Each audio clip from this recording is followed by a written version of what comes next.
Hello friends, study hub में आपका स्वागत है। आज हम लोग क्विक रिवीजन का 7वां लेक्चर का रिवीजन करने वाले हैं। आज भी प्राचीन भारतीय इतिहास का ही रिवीजन करने वाले हैं और उसमें जैन धर्म कल कर लिए थे, आज करेंगे बौद्ध धर्म से रिलेटेड और महाजनपद काल भी आज कवर कर लेंगे। ठीक, तो आप लोग सोच रहे होंगे कि मतलब इतना स्लो जा रहा है तो सारा कैसे रिवीजन करवा पाएगा। तो डायग्राम के माध्यम से आप लोग मतलब संडे के बाद स्पीड बढ़ जाएगी। मतलब डायग्राम के माध्यम से सारे टॉपिक कवर कर जाएंगे और बीपीएससी की प्रीलिम्स के जितने भी सिलेबस है ना, सिलेबस में जितने भी टॉपिक, सारे टॉपिक का डायग्राम बन चुका है। बस उसे पीपीटी में कन्वर्ट करना है और आप लोगों के पास इस करेंगे हम सोमवार से। ठीक, तो आप इसके लिए निश्चिंत रहिए कि रिवीजन कैसे पूरा होगा, रिवीजन होगा जरूर। ठीक, तो आए हैं चैनल पे तो पूरा वीडियो देख कर ही जाइएगा और पिछले वाला वीडियो भी है तो वो भी आप लोगों के लिए कारगर साबित हो सकता है। ठीक, चलिए चालू करते हैं बिना कुछ देर किए हुए। तो देखिए बौद्ध धर्म, तो इसके प्रवर्तक गौतम बुद्ध को माना जाता है। इसका जन्म देखें तो 563 ईसा पूर्व में हुआ।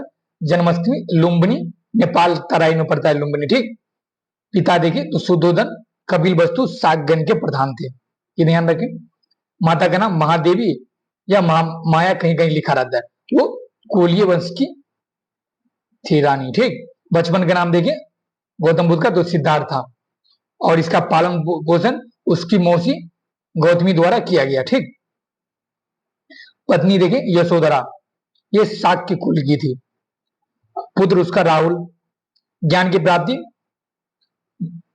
उरुवेला उरुवेला बोध गया में पड़ता है।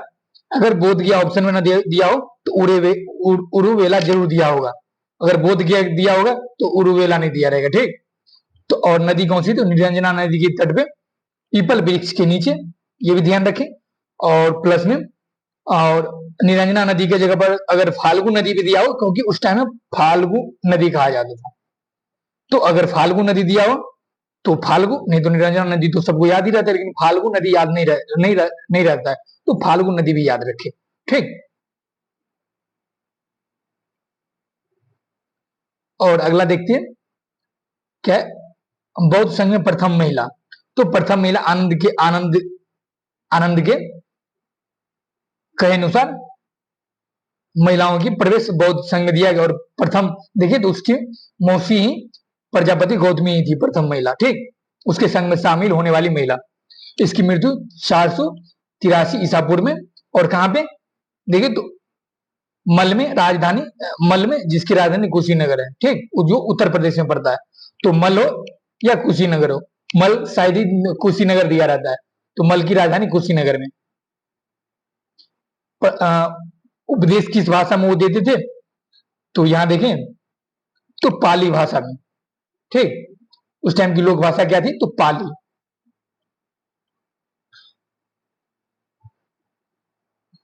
और यहाँ दो तीन बात और किस उम्र में इसे ज्ञान की प्राप्ति हुई, यहाँ ये भी देख लेते हैं। 35वें वर्ष में जाके ज्ञान की प्राप्ति हुई और घर उसने कितने वर्ष में छोड़ा था, तो 29 वर्ष में घर छोड़ा था। और कितने वर्ष लग गया उसे ज्ञान की प्राप्ति करने में, निर्वाण की प्राप्ति करने में, तो 6 वर्ष। तो 9 6 35 वर्ष में, 35वें वर्ष में उसे ज्ञान की प्राप्ति हुई और 6 वर्ष। तो ये पूछ सकता है कि कब महाभिनिष्क्रमण हुआ, मतलब घर गृह त्याग, जिसे महाभिनिष्क्रमण कहते हैं, तो 29वें वर्ष में। और कितने वर्ष ज्ञान की प्राप्ति में समय लगा, तो 6 वर्ष। और कितने में वर्ष में प्राप्ति हो गई, तो 35वें वर्ष में। ठीक, ध्यान रखिए। बुद्ध के जीवन से संबंधित प्रतीक देखे तो गर्भ प्रतीक देखे तो हाथी, और जन्म देखे तो कमल एवं बैल। महाभिनिष्क्रमण गृह त्याग अश्व घोड़ा, निर्माण ज्ञान पीपल वृक्ष, धर्मचक्र प्रथम उपदेश चक्र, महापरिनिर्वाण मृत्यु स्तूप। तो अगर यहाँ याद ना रहे तो 2-3 मतलब बस याद रखने के लिए, इससे बेटर आप सोच सकते हैं, तो उससे बेटर याद रखने के लिए अप्लाई कर सकते हैं। गर्भ मतलब हाथी का गर्भ, देखिए तो बड़ा होता है, तो उसी हिसाब से हाथी याद रख लीजिए। जन्म कीचड़ में कमल खिलता है, तो जन्म कीचड़ में होता है किसका, तो कमल का। किसका जन्म कीचड़ में होता है, तो कमल का, तो जन्म कमल। गृह त्याग, घर जब त्यागेगा तो किससे जाएगा, भले वो पैदल ही गए थे, बट वो किससे जाएगा, मतलब याद रखने के लिए, तो घोड़ा से जाएगा। तो अश्व का मतलब घोड़ा, घोड़ा हुआ। तो ये इस तरीके से याद रख सकते हैं। और निर्माण, ये तो पता ही होगा, निर्माण ज्ञान की प्राप्ति किस कहाँ हुई, तो पीपल वृक्ष के नीचे। और धर्म चक्र परिवर्तन, प्रथम उपदेश की घटना को चक्र के प्रतीक के माध्यम से। तो आप देखे होंगे पिक्चर में भी, कहीं फोटो महात्मा बुद्ध के देखे होंगे, तो उसके पीछे चक्र नचता रहता है, तो ऐसे करके दिया रहता है और हाथ नीचे रहता है। तो ज्ञान वो उपदेश दे रहे हैं, चक्र जब नचता रहता है, उपदेश देने का वो समय। तो चक्र ये हो गया। और मृत्यु, तो जब उसकी मृत्यु, उसके अवशेषों को किस रूप में रखा गया, तो स्तूप के रूप में रखा गया। ठीक, तो ऐसे करके आप याद रख सकते हैं। अगर आप इससे बेटर तरीके से याद रखने का आपके पास तरीका है, तो जरूर आप याद रखें और कमेंट सेक्शन में हमें बताइए। ठीक, और इसके पिटक देखिए, त्रिपिटक, शुद्ध पिटक, अभिधम पिटक, और ये ऊपर कर लेते हैं ताकि आपको दिखाई दे सही से। ठीक, शुद्ध पिटक का संकलन करता आनंद है, आनंद। और शुद्ध पिटक में किसकी व्याख्या की गई है, ये देखिए, तो बौद्ध धर्म के बारे में व्याख्या की गई है। ठीक, बौद्ध धर्म के बारे में व्याख्या की गई। और विनय पिटक में बौद्ध धर्म के विनय उपनियम के बारे में, बौद्ध धर्म के नियमों के बारे में व्याख्या विनय पिटक में की। और इसके संकलन करता देखें तो उपाली। और ये कौन से बौद्ध संगति में हुआ था, तो प्रथम बौद्ध संगति में इसका संकलन हुआ था। ये देखिए अभिधम पिटक के संकलन करता कौन है, मोगलीपुत्र तीस। और इसके संकलन करता देखें तो तृतीय बौद्ध संगति में हुआ था। और अभिधम पिटक में किसकी व्याख्या की गई है, बताइए, अभिधम पिटक में किसकी व्याख्या की गई है, तो बौद्ध धर्म के दार्शनिक व्याख्या का संकलन अभिधम पिटक में। ठीक,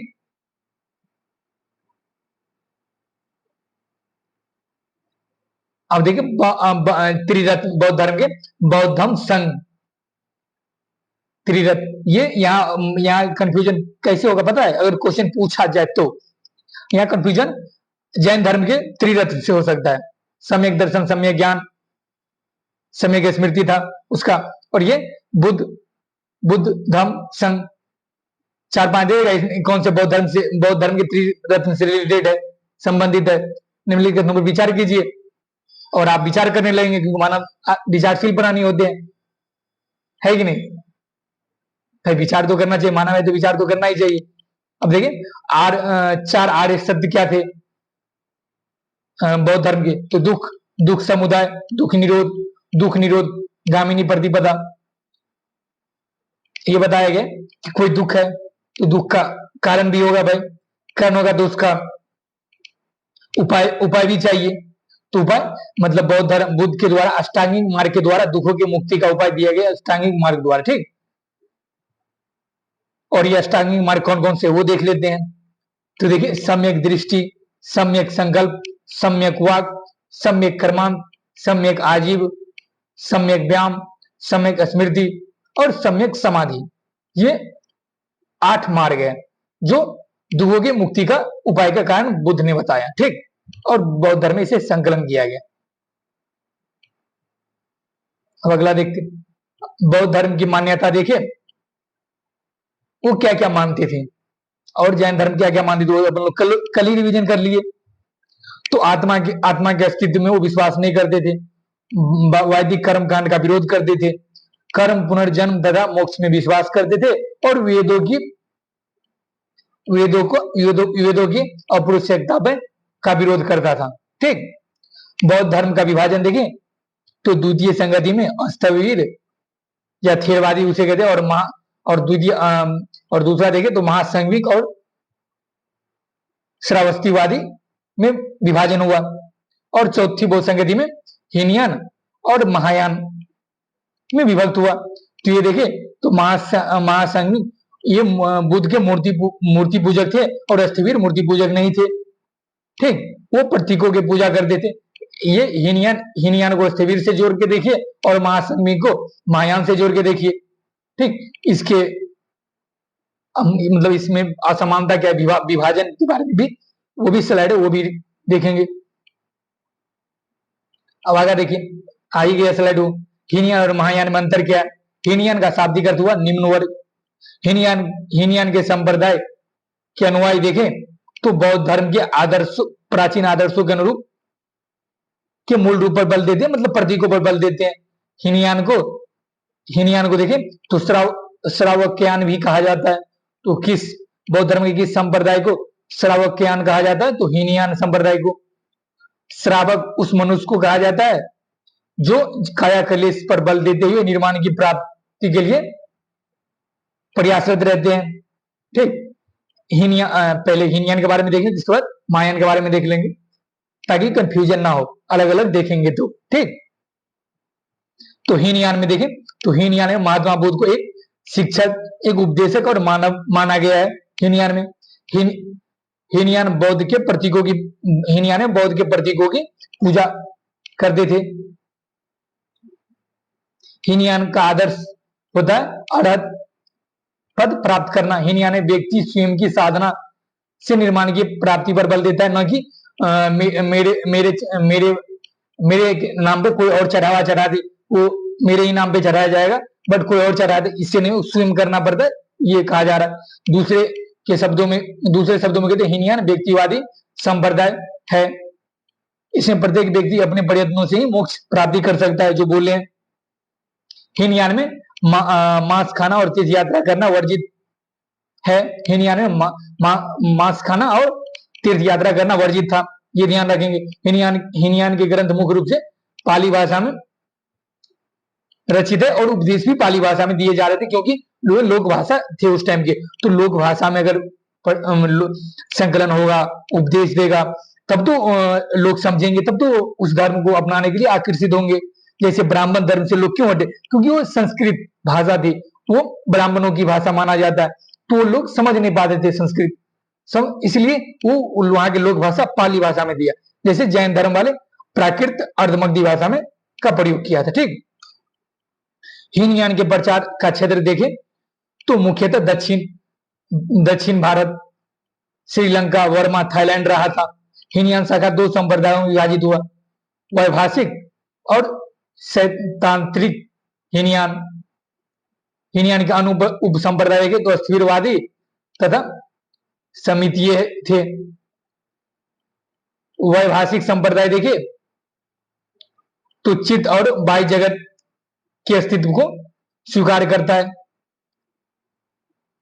वैभाषिक चित्त और वायु जगत के अस्तित्व को स्वीकार करता है, ये ध्यान रखें, मतलब वस्तु परमाणुओं से बना, तो ये मानते हैं ये लोग। हीनयान बौद्ध धर्म का आरंभिक स्वरूप था। हीनयान रूढ़िवादी और अनुदारवादी था। ठीक, अब देख लेते हैं महायान के बारे में, थोड़ा इसे ऊपर कर लेते हैं। ठीक, अब दिख रहा होगा आप लोगों को फ्रेश। महायान का शाब्दिक अर्थ देखें तो उत्कृष्ट मार्ग पर चलने का प्रयास करना, और ये यहाँ पे दिया हुआ है हीनयान का देखें तो निम्न मार्ग। थोड़ा कंपेयर भी करते चलते हैं, जो कि याद रहे।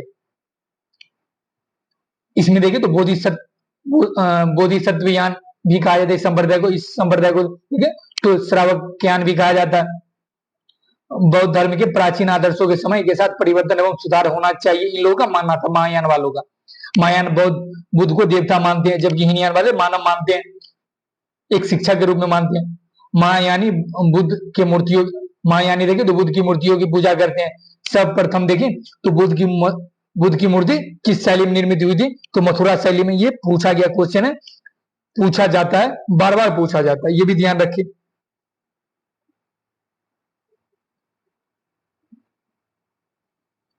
ये देखिए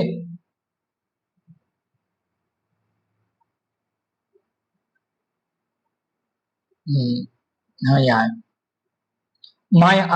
महायान का आदर्श देखे तो बोधिसत्व है, जबकि यहाँ हीनयान का अरहत है। बोधिसत्व माना जाता है कि मोक्ष की प्राप्ति के बाद भी दूसरे प्राणियों की मुक्ति का निरंतर प्रयास करता है। महायान में दूसरों दूसरों की सेवा तथा परोपकार पर बल दिया गया। इनका उद्देश्य है कि समस्त मानव जाति का कल्याण होगा, महायान वालों का मानना है। ठीक, महायान में ऐसा कोई निषेध नहीं है। महायान में 4 प्रकार के तीर्थों की मान्यता दी गई है। पहला लुम्बिनी, बोधगया, सारनाथ, कुशीनगर। लुम्बिनी में उनका जन्म हुआ था, बोधगया में ज्ञान की प्राप्ति हुई थी, सारनाथ में उसने प्रथम उपदेश दिया, कुशीनगर में उनकी मृत्यु हुई थी। और सर्वाधिक टाइम कहां पे भूज जी ने बिताया था, बताइए आप कमेंट सेक्शन में। ठीक, इसे मिटा लेते हैं। महायान की ग्रंथों की रचना देखिए सामान्यतः संस्कृत भाषा में हुई है। महायानियों और इधर हीनयान वाला पाली भाषा में। महायानवादियों का प्रचार देखे क्षेत्र तो उत्तर भारत, चीन, तिब्बत, जापान, कोरिया रहा था। महायान शाखा 2 संप्रदायों में विभाजित, माध्यमिकवाद, शून्यवाद, सापेक्षवाद उसे ही कहते, तथा विज्ञानवाद, योगाचार। ठीक, माध्यमिकवाद का प्रवर्तक कौन है तो देखिए नागार्जुन। ठीक, और मैत्रेय और विज्ञानवाद का देखें तो मैत्रेय, विज्ञानवाद का मैत्रेय या मैत्रेयनाथ कहीं लिखा रहता है। और विज्ञानवाद के अनुयायी कौन थे तो वसुमित्र, ये भी ध्यान रखें। यहां देखिए महायान बौद्ध धर्म का प्रवर्तित रूप है, मतलब परिवर्तन वाला स्वरूप इसका महायानवादी संप्रदाय बौद्ध धर्म का। ठीक, महायान प्रगतिशील एवं उदारवादी था। ठीक, और हम एक बताए थे यहाँ पे कहाँ बिताया था सर्वाधिक टाइम बुद्ध जी ने, तो श्रावस्ती में सर्वाधिक टाइम बिताए थे। ठीक, अपने जीवन काल में सर्वाधिक श्रावस्ती में, ये ध्यान रखिए। यहाँ देखिए बौद्ध धर्म के प्रमुख उप संप्रदाय का को भी डिटेल में लेके आए हम। रिवीजन हो रहा है भाई, लेकिन आपको रिवीजन लग नहीं रहा होगा, क्योंकि एक तरह से स्पीड तो है बट क्लास की तरह ही लग रहा है, क्योंकि ऐसा कोई सेगमेंट छोड़े नहीं है कोई जो रिवीजन करने में कोई प्रॉब्लम होगी आपको। तो देखिए हीनयान के प्रमुख उप संप्रदाय अस्थिरवादी, ये द्वितीय बौद्ध संगति में अलग हुआ था। तो ये देखिए, तो बौद्ध संप्रदायों में सर्वाधिक प्राचीन इस संप्रदाय का संस्थापक देखिए सर्वाधिक प्राचीन है, इस संस्थापक महाकात्यायन को माना जाता है अस्थिरवादी। इसका प्रमुख इस संप्रदाय का प्रमुख केंद्र कश्मीर। इनका मानना है कि बुद्ध की प्राप्ति सबको नहीं हो सकता, अस्थिरवादियों का। श्रावस्तीवादी संप्रदाय क्या मानते हैं वो देखिए। इसके प्रवर्तक कौन है ये पहले देखिए। इसके प्रवर्तक देखिए राहुल भद्र नामक भिक्षुक है। इसका प्रमुख केंद्र कहाँ है तो मथुरा है। और इसका प्रसार कहाँ कहाँ हुआ था तो कहां से कहां तक तो गांधार और कश्मीर तक हुआ था, ये भी ध्यान रखें। अस्थिरवादी संप्रदाय से इस प्रकार ये भिन्न है कि इनका मानना है कि दृश्य जगत में धर्म पूर्णतः क्षणिक नहीं है, बल्कि सदैव अंतर्निहित रूप में विद्यमान है। मतलब दृश्य जगत में धर्म क्षणिक मात्र नहीं है, मतलब सदैव विद्यमान रहते हैं, ये इनका मानना है। और इसका देखिए तो सर्वाधिक उत्थान श्रावस्तित्ववादी संप्रदाय का सर्वाधिक उत्थान देखिए किस टाइम में हुआ तो कनिष्क के समय में। ये भी ध्यान रखिए, क्वेश्चन ऐसे करके पूछा जाएगा कि हीनयान संप्रदाय के श्रावस्तित्ववादियों का सर्वाधिक उत्थान किसके काल में हुआ था तो कनिष्क के काल में। ये ऐसे करके क्वेश्चन बना सकता है एग्जाम में। श्रावस्तित्ववादी संप्रदाय के प्रमुख आचार्य देखें तो घोषक, बुद्धदेव, धर्मात्र, वसुमित्र। और इसके देखें इस दर्शन की व्याख्या देखें तो वसु बंधु के द्वारा किया गया है, और इसे अभिधम कोश में रचना की गई है। और अभिधम कोश की लेखक कौन है तो वसु बंधु, ये भी ध्यान रखें। अब महायान के उप संप्रदाय के बारे में जान लेते हैं। इसे थोड़ा बड़ा कर लेते ताकि आपको दिखे सही से। ठीक, दिख रहा होगा आप सही से। माध्यमिक शून्यवाद संप्रदाय, इसके प्रवर्तक कौन है तो नागार्जुन, ध्यान रखिए। प्रसिद्ध रचना देखिए नागार्जुन के तो माध्यमिक कारिका है, और इसे सापेक्षवाद भी कहा जाता है, ये भी ध्यान रखिए। इसके अनुसार है कि प्रत्येक वस्तु न किसी कारण से उत्पन्न हुई है, प्रत्येक वस्तु किसी न किसी कारण से उत्पन्न हुई है। किनका मानना है? तो शून्यवादियों का। इसके प्रवर्तक कौन है? तो नागार्जुन। ये भी ध्यान रखिए। और वह किसी न किसी पर निर्भर भी है, ये भी है। और नागार्जुन ने प्रतीत समुत्पाद को ही शून्यता का है, मतलब प्रति समुत्पाद बुद्ध के द्वारा दिया गया था, कारण कार्य की व्याख्या करके बौद्ध धर्म की में इसकी व्याख्या की गई है। तो ये इसमें कहा जा रहा है कि कारण कार्य को ये शून्यता मानता है। ठीक, इसे माध्यमिक इसलिए कहा गया है क्योंकि ये श्रावस्तियोवादियों के समन्वयवादियों का यथार्थवाद तथा योगाचार के बीच मध्यम मार्ग ग्रहण करता है, मध्यम मार्ग अपनाता है, इसीलिए बेसिकली। ठीक, नागार्जुन देखें तो किसके समकालीन थे? तो कनिष्क के समकालीन थे। तो ऐसे क्वेश्चन बन सकता है कि शून्यवाद संप्रदाय के प्रवर्तक नागार्जुन किसके समकालीन थे?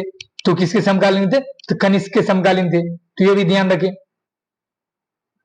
और देखिए इसका शून्यवाद दर्शन किसके सिद्धांत के सापेक्ष मिलता है? तो आइंस्टीन के सापेक्षतावाद के सिद्धांत से मिलता है। तो ये भी पूछा जा सकता है।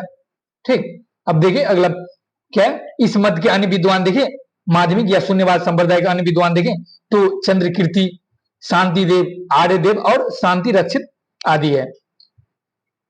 तो मतलब ये पूछे कि शून्यवाद संप्रदाय से संबंधित व्यक्तित्व निम्नलिखित पर विचार कीजिए, और ये 3-4 व्यक्ति का नाम दिया रहेगा, और चौथा आंसर उपयुक्त सभी रहे, या पूछे इनमें से कौन से सही नहीं है। तो अगर ये ध्यान रहेगा तो वहां सही करके आ सकते हो क्वेश्चन। ठीक, अब देखते हैं विज्ञानवाद योगाचार संप्रदाय के बारे में। देखिए इस संप्रदाय की स्थापना 3री सदी में हुई थी, और किसके द्वारा? तो मैत्रेय नाथ के द्वारा। ठीक, और ये देखिए इस विचारधारा का और भी प्रसार किसके समय में हुआ? तो असंग और वसुबंधु के समय। किसके समय? असंग और वसुबंधु के समय। देखिए तो असंग के द्वारा लिखित देखे तो सूत्रालंकार किसके द्वारा लिखा है? तो असंग के द्वारा। और वर्ज देहिका देखे किसके प्रमुख ग्रंथ है? तो वसुबंधु के द्वारा लिखा गया है, वर्ज उद्दीका। ठीक, इस दर्शन के अनुसार देखें, शून्यवाद दर्शन के अनुसार देखें तो संसार का निर्माण चेतना ने किया है, जो स्वप्न से अधिक वास्तविक नहीं है।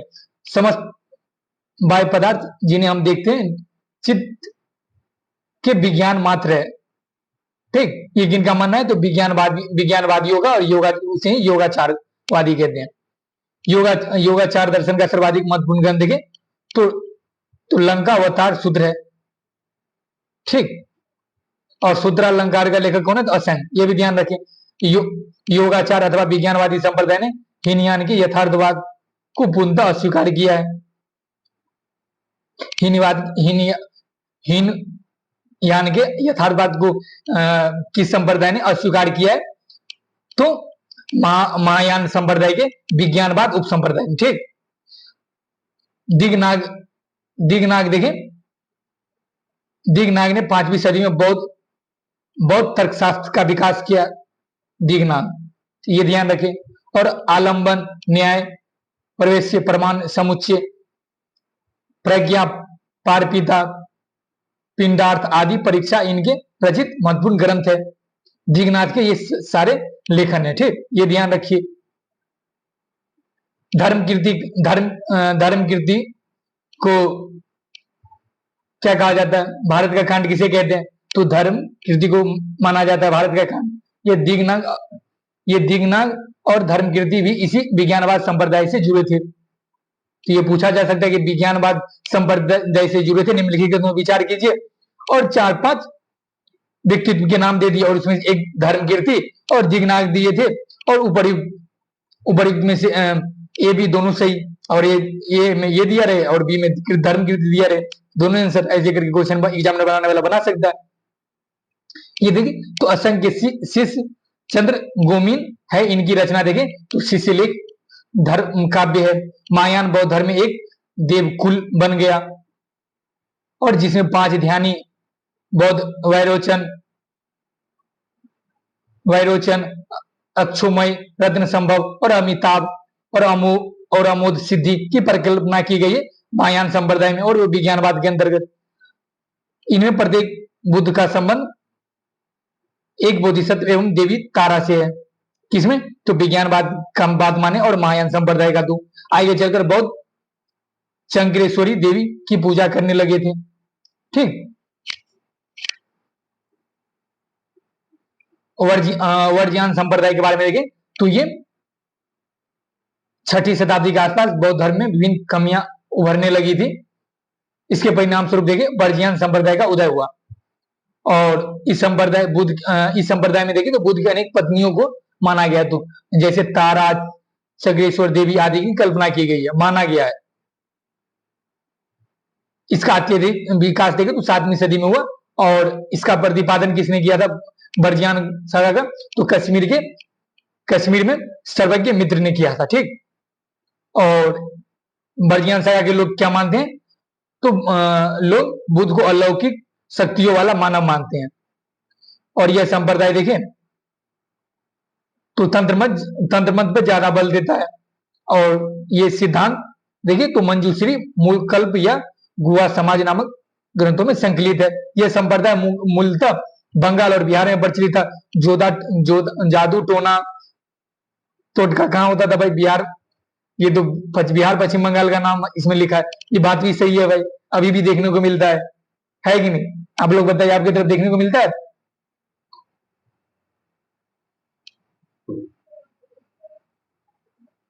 अब देखिए अन्य संप्रदाय, ये 10वीं शताब्दी के आसपास में वर्जियान के अंतर्गत कालचक्रायन संप्रदाय का उदय हुआ और इसके प्रवर्तक देखे तो मंजूश्री, और इसमें सर्वश्रेष्ठ देवता देखे तो श्री कालचक्र को माना जाता है। और इसका मत है क्या? मानव शरीर को ब्रह्मांड का प्रतीक मानता है ये लोग। और इसका विकास तिब्बत एवं चीन में मुख्य रूप से हुआ था। ठीक, और ये देखिए तो बंगाल में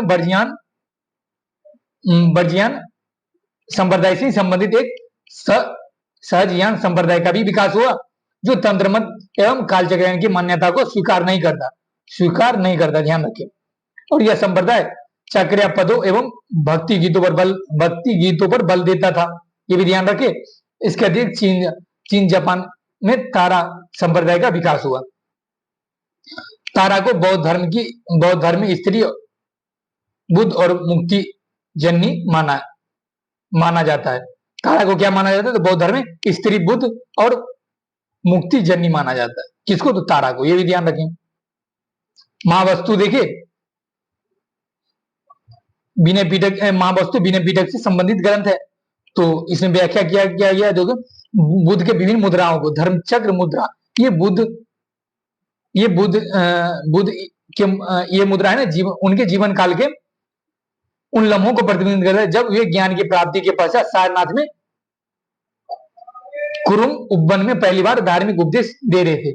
कौन सा उपवन? यहाँ एक क्वेश्चन का आंसर आपको मिल सकता है। किस उपवन में पहली बार? तो कुरुम उपवन में, ये भी ध्यान रखें।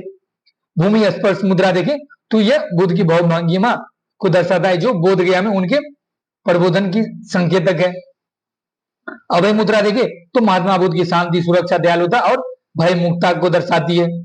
और ज्ञान मुद्रा देखे तो बुद्ध के अंगूठे के छूने पर चक्र का निर्माण होना, हथेली से सीने को छूने की मुद्रा ज्ञान की मुद्रा को प्रदर्शित करता है। लिखा है ज्ञान मुद्रा। वरद मुद्रा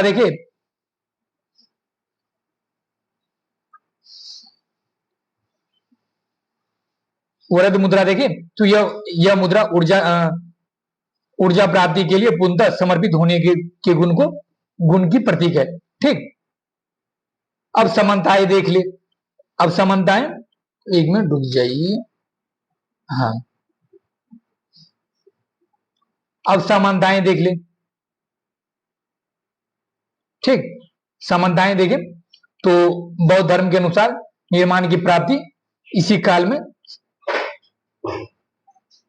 इसी जीवन काल में संभव है, बौद्ध धर्म के अनुसार देखें। और वही जैन धर्म के अनुसार देखें तो शरीर की मुक्ति शरीर की मुक्ति के बाद इसे संभव माना जाता है निर्माण की प्राप्ति के लिए। आत्मा आत्मा के विषय में दोनों धर्मों की मान्यता में भिन्नता है।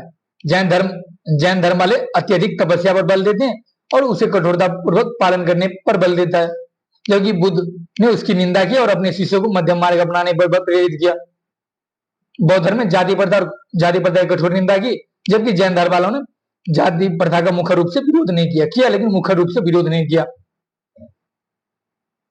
ठीक,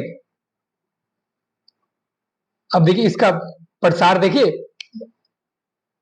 ये मैप के माध्यम से प्रसार दिया गया, कहां कहां हुआ था। देखिए मंगोलिया में भी, मंगोलिया की तरफ भी हुआ था, इधर बैक्टीरिया हुआ। इंडिया में जो था, इंडिया में विस्तार तो था ही, तो तिब्बत हुआ, नेपाल हुआ। भारत में जो क्षेत्र था वो तो है था ही। ठीक, सुमात्रा, ये सारे इलाके में बौद्ध स्थल देखे गए हैं, साक्ष्य मिले, और यहां तक इसका विस्तार माना जाता है।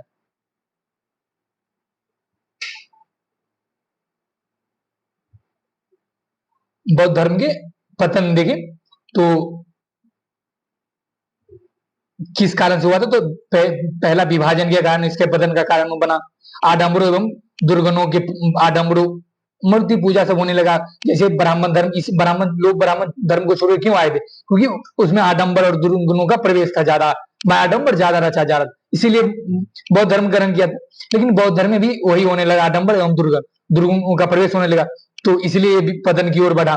और बौद्ध भिक्षु देखे तो विलासी प्रवृत्ति के होने लगे। ठीक, और राजकीय संरक्षण की समाप्ति हुई, और संघ में देखिए तो महिलाओं का प्रवेश हुआ, संस्कृत भाषा का प्रयोग हुआ, जबकि पाली भाषा का प्रयोग होना चाहिए, तो लोक भाषा के रूप में। ब्राह्मण धर्म में सुधार हुआ, जिसे पतन होने के कारण ये भी बना, नवीन संप्रदायों का उदय हुआ, और विदेशी आक्रमण को माना जाता है। ठीक, इससे रिलेटेड बौद्ध प्रमुख शब्दावली देखें, तो नति या वृत्त, मतलब बौद्ध धर्म से जितने भी शब्द नति या वृत्त किसे कहते, संघ की सभा में प्रस्तुत प्रस्ताव को नति या वृत्ति कहते थे। अनुसावन प्रस्तुत प्रस्ताव पाठ कहते थे। ये ऐसे पूछा जाएगा कि नति या वृत्ति का निम्नलिखित में विचार कीजिए क्या अर्थ है। अपन लोग मानवशील प्राणी है, तो अपन लोग विचार करने लगेंगे, और विचार करके गलत निष्कर्ष निकालेंगे अगर पता नहीं रहेगा तो। पता तो रहना चाहिए। अब क्वेश्चन ये ज्यादा पूछने लगे अर्थ वाला। भूमि सिक्कम देखे तो बहुमत से पारित प्रस्ताव। अधिकरण देखे तो प्रस्ताव पर होने वाले मतभेद अधिकरण। गुल्लक देखे तो संघ में गुप्त मतदान। विवर्तक देखे तो संघ में प्रत्यक्ष मतदान।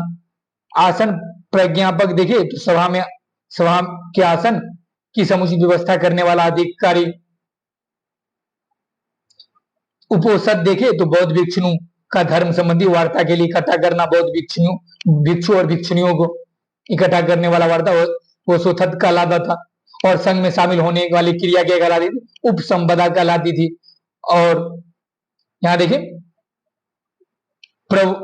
प्रवर्जरा किसे कहते थे, क्या अर्थ था, तो गृहस्थ जीवन की त्याग कर संघ में शामिल होने की प्रक्रिया। ठीक,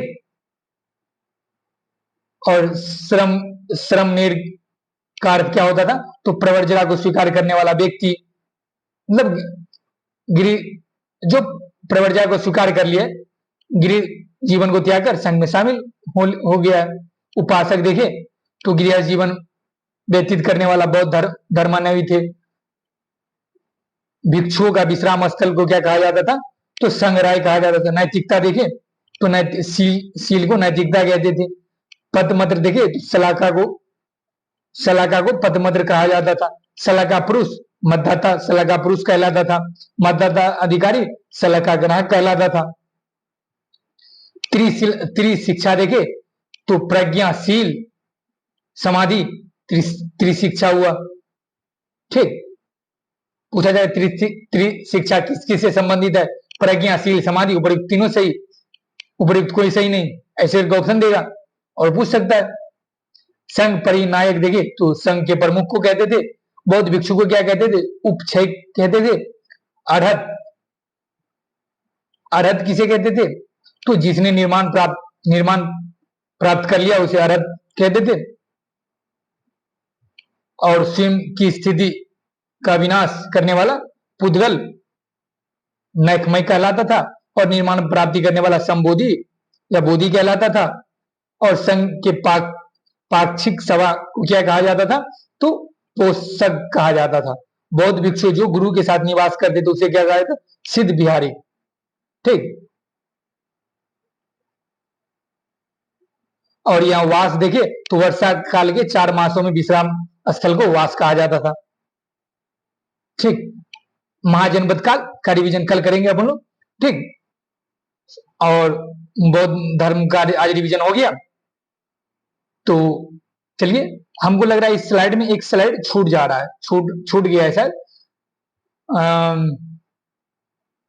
बहुत संगति नहीं दिया हुआ है शायद। कहाँ हुआ था बहुत संगति, कहाँ और किसके काल में हुआ था ये? तो ये स्लाइड अभी जस्ट लगाते हैं रिवीजन, बस क्यों वही छोड़े। ठीक। इसके लिए सॉरी यार, थोड़ा हो गया ये। ठीक। देखिए ये स्लाइड छूट गया था। तो देखिए प्रथम बौद्ध संगति 483 ईसा पूर्व में हुआ था। और कहाँ हुआ था? राजगीर में हुआ था। और इसके अध्यक्ष कौन थे? तो महाकश्यप थे। और शासक उस टाइम कौन थे? तो अजातशत्रु थे। ठीक। द्वितीय बौद्ध संगति कब हुई थी? 1 साल बाद हुई थी, 383 ईसा पूर्व में। कहाँ हुई थी? तो वैशाली में हुई थी। और सर्वकामी अध्यक्ष थे। और कालाशोक, जिसे काकवर्ण कहा जाता है, ये उस टाइम शासक थे। और तृतीय बौद्ध संगति 247 ईसा पूर्व में हुआ था। और कहाँ हुआ था? पाटलिपुत्र, मोगलीपुत्र इसने अध्यक्षता की। और किसके समय? देखें तो अशोक के समय। और चतुर्थ बौद्ध संगति देखें तो ईसा की प्रथम शताब्दी में और कुंडलवन कस्बे में हुआ था। और अध्यक्ष कौन थे? तो वसुमित्र। और उपाध्यक्ष कौन थे? तो अश्वघोष। और शासक कौन थे उस टाइम? तो कनिष्क। इसमें किसका संकलन हुआ था बताइए? इसमें संकलन हुआ था शुद्ध पिटक और विनय पिटक का। ठीक। और मोगलीपुत्र इसने अभिधम पिटक के संकलन किए थे। और द्वितीय बौद्ध संगति में अष्टवीर और महासंगीत में विभाजन हुआ था। और इसके टाइम में हीनयान और महायान में विभाजन हुआ था कनिष्क के समय में। चौथी बौद्ध संगति में ये भी ध्यान रखे साथ साथ में। ठीक। और एक स्लाइड और है, बौद्ध धर्म के सारा निचोड़ एक स्लाइड में है। ठीक। ये बौद्ध धर्म की मतलब प्रभाव क्या पड़ा राजनीति स्तर पे, सामाजिक स्तर पे, धर्म के स्तर पे, भाषा, साहित्य, कला के क्षेत्र पे, और विदेशी संपर्क कहाँ कहाँ रहा। ये है। अगर ये भी पूछ सकता है ना, तो मेरा काम है रिवीजन करवाना, आपके काम है रिवीजन करना। तो रिवीजन तो करना बनता है भाई। इसका अगर क्वेश्चन पूछे और बाद में अफसोस करे यार ये पढ़ के नहीं गए थे। राजनीतिक एवं सामाजिक क्षेत्र में देखें तो बौद्ध धर्म का प्रभाव देखें क्या रहा था। शांतिपूर्ण आर्थिक विकास, चक्रवर्ती राज्य की संकल्पना, राजनीति जागरूकता, समानता, कर्म आधारित वर्ण व्यवस्था, न कि जन्म आधारित वर्ण व्यवस्था। अब देखिए आर्थिक एवं पर्यावरण क्षेत्र में देखें तो कृषि एवं व्यापार की नई प्रणाली का समर्थन किया। प्राकृतिक, न कि जैनों की तरह कृषि से एक कीट भी नहीं मरना चाहिए, ज्यादा वो अहिंसा को मानते थे। प्राकृतिक जीवों की परस्पर निर्भरता में विश्वास रखते थे। पशुवध का विरोध किया। मध्यम मार्गी जीवन शैली अपनाने को कहा। और संसाधनों के अतिदोहन पर नियंत्रण करने के लिए कहा। ठीक। और भाषा एवं साहित्य के क्षेत्र में देखें तो पाली एवं संस्कृत भाषा के साहित्य का सृजन हुआ। और कला के क्षेत्र में देखें तो स्थापत्य कला, स्तूप, चैत्य एवं विहार। ये स्तूप, चैत्य, विहार क्या होते? ये आर्ट एंड कल्चर वाले टॉपिक में अब हम लोग रिवीजन करेंगे। ठीक। मूर्ति कला देखें तो बामियान का सबसे ऊंची बुद्ध प्रतिमा प्राप्त हुआ है। बामियान से सबसे ऊंची प्रतिमा बुद्ध की प्राप्त हुई है। कहां से? तो बामियान से। चित्रकला देखें तो बाघ एवं अजंता और एलोरा किस से संबंधित है? तो बौद्ध धर्म से। और इसका विदेशी संपर्क देखें तो श्रीलंका, चीन, जापान, तिब्बत, वर्मा, नेपाल से था। ठीक। तो इतना तक था आज का रिवीजन। इतना पे समाप्त करते हैं। आशा करते हैं आपको अच्छा लगा होगा। धन्यवाद। रिवीजन करते रहिए और मस्त रहिए। ठीक। चलिए।